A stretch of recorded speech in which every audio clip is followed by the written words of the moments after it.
Primero, bueno, darles la bienvenida a este tema, a este eje temático denominado cambio climático y el sistema eléctrico nacional, donde, bueno, vamos a estar conversando sobre algunos temas que son estratégicos y que hacen referencia, pues, a la situación climática y cómo esa situación climática, pues, afecta al sistema eléctrico nacional.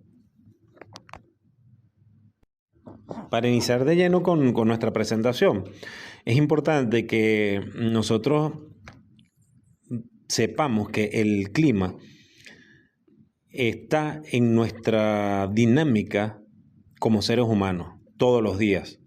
Esta frase que coloco aquí en la imagen es muy importante porque define esto que acabo de decir. El sistema climático no debe verse como una abstracción científica importada, donde, bueno, los científicos son los únicos que tienen el conocimiento sobre el ambiente, sobre los ecosistemas, sobre el clima, sino más bien como una realidad vivida que tenemos todos o que vivimos todos en nuestro día a día.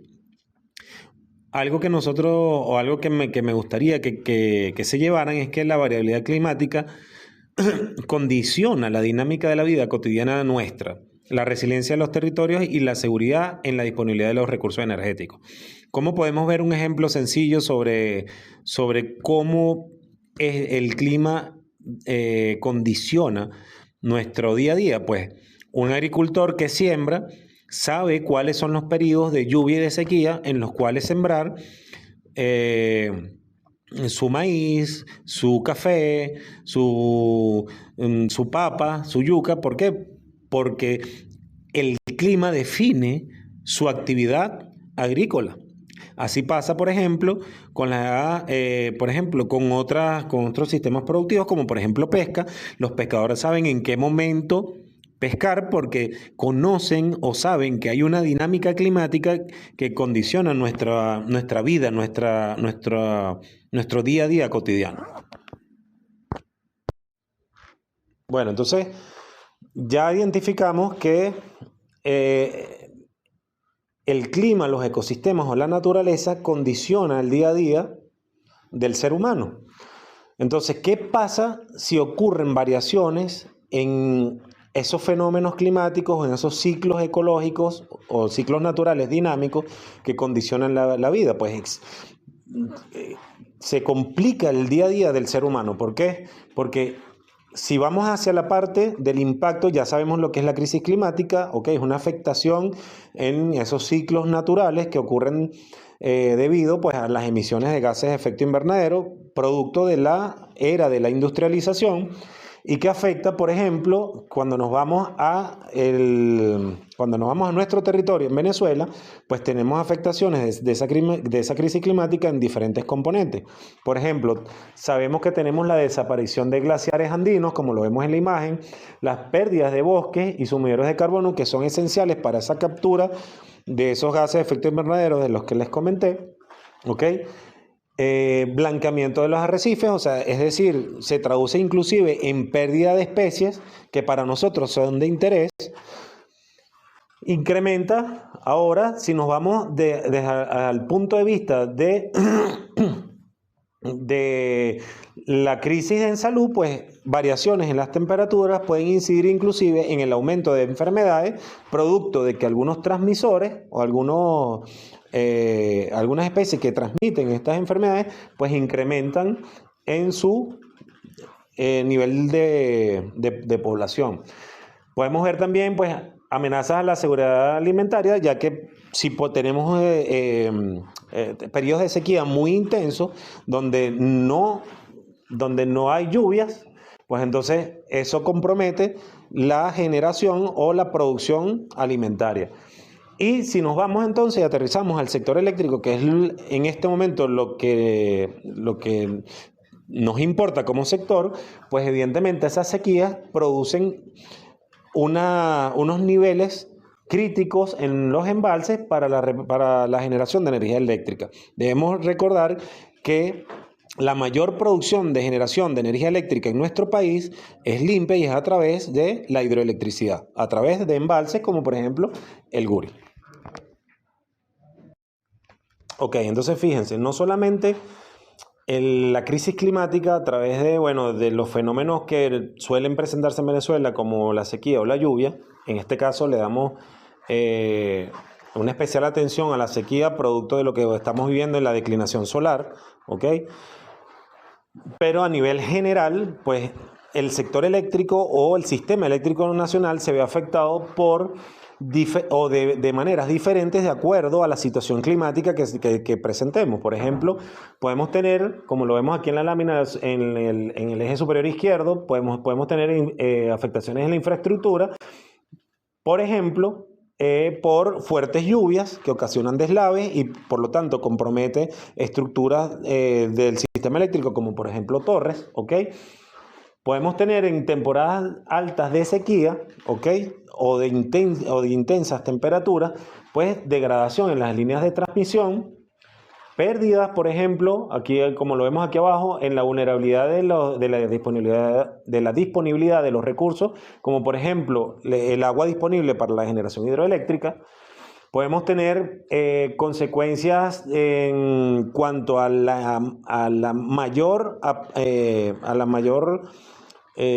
incidencia de incendios, ¿ok?